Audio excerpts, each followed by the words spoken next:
Olá, talvez você já ouviu o termo igreja visível e igreja invisível.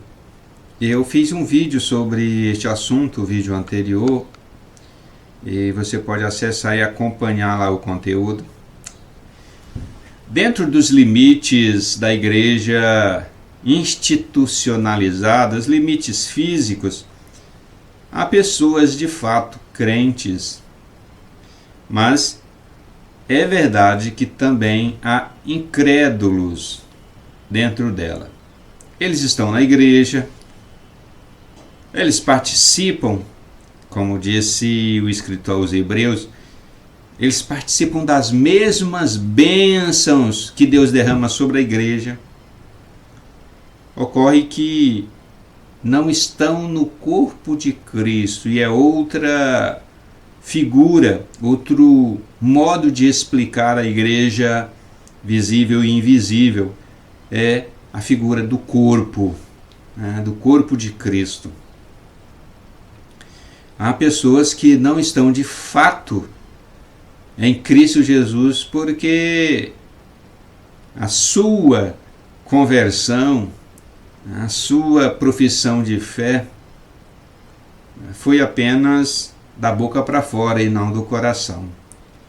Jesus disse do seu tempo: este povo me honra com seus lábios, mas o seu coração está longe de mim. Foram palavras de Jesus em Mateus capítulo 15, verso 8. Jesus mostrou, ensinou naquele momento que pessoas dentro de Israel não eram verdadeiramente crentes, não eram crentes verdadeiros. Eram falsos crentes. E Paulo ensinou a mesma coisa em Romanos capítulo 9, verso 6. Não pense que a palavra de Deus falhou, porque nem todos os de Israel são de fato israelitas. Ou seja, o israelita verdadeiro é aquele que é salvo. É o israelita que herda a salvação. Então ele diz: nem todos os de Israel são verdadeiros israelitas. Eles são israelitas só no nome. Eles se chamam israelitas, ou seja, eles se chamam povo de Deus. Eles dizem que são povo de Deus, quando na verdade não são. Mas estão ali dentro. Eles fazem parte daquela comunidade visível, palpável. Jesus usa outro exemplo, é o exemplo do joio e do trigo. Eu falei desta parábola no vídeo anterior. O joio é uma erva daninha e o trigo é uma erva agrícola, cultivável. É um exemplo, uma comparação que Jesus Cristo usa para explicar sobre a igreja visível e a igreja invisível. As pessoas queriam que Jesus Cristo mandasse arrancar o joio. O joio, a planta que nasce junto com o trigo. E Jesus disse para não arrancar, que o joio não é arrancado, não pode ser arrancado pelas pessoas, mas haverá o tempo que será feita a separação do joio e do trigo, se referindo ao juízo final, no juízo último, no fim de todas as coisas, no fim desta ordem da criada, haverá o juízo e a separação do joio e do trigo, dizendo que dentro do trigo tem joio. E o joio é parecido com o trigo. As duas plantas se parecem em muitos aspectos, só que uma será separada e queimada, e o trigo será colhido. É uma comparação muito bonita que Jesus Cristo faz da igreja visível e da igreja invisível.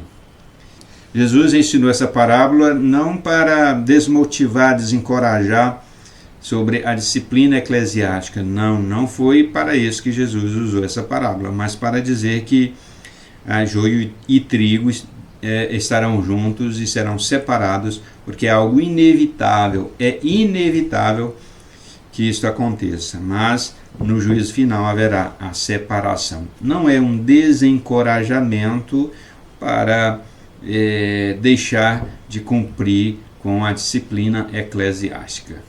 É importante entender que Deus sonda os corações, e somente Deus sonda os corações. Só Deus conhece o coração, conhece a alma da pessoa. Nós podemos ouvir a pessoa dizer: eu aceito Jesus, eu sou crente, eu tenho fé. Nós ouvimos as pessoas dizerem glória a Deus, louvado seja Deus. Nós podemos ver as pessoas lá na igreja, adorando em comunhão umas com as outras, cumprindo deveres do cristão. Mas o coração dela, as razões do coração, só Deus sabe. Só o Senhor Deus sabe. Nós podemos observar a vida da pessoa, o modo de vida da pessoa, mas não sabemos o que se passa lá no íntimo do seu coração. Não podemos ver a alma da pessoa. Não podemos fazer uma leitura acertada da mente da pessoa. Mas Deus lê a mente da pessoa. Deus sonda o coração. Deus sabe exatamente o estado da alma da pessoa em qualquer momento da sua vida. O que é invisível para mim, para nós, é visível para Deus. Por isso Deus sabe quem é a igreja invisível e a igreja invisível. Quem é que faz parte da igreja invisível? Agostinho vai dizer que são todos aqueles que são verdadeiros servos, servos verdadeiros, servos de Deus verdadeiros, crentes verdadeiros. E ele se referia aos eleitos, porque todos os eleitos, de acordo com Agostinho e de acordo com o apóstolo Paulo, porque a doutrina da eleição de Agostinho é a doutrina da eleição de Paulo. De acordo com Agostinho, de acordo com Paulo, de acordo com Jesus, todo eleito vai chegar à fé verdadeira no final. Até o último dia da sua vida, ele chegará à fé em Jesus Cristo. E todos aqueles que chegam à fé verdadeira foram contados entre os eleitos. Então, quando Agostinho falava da igreja invisível, ele estava falando sobre os eleitos, aqueles que verdadeiramente estão em Cristo e são verdadeiros filhos de Deus. Eu vou terminando por aqui e a gente se vê no próximo vídeo.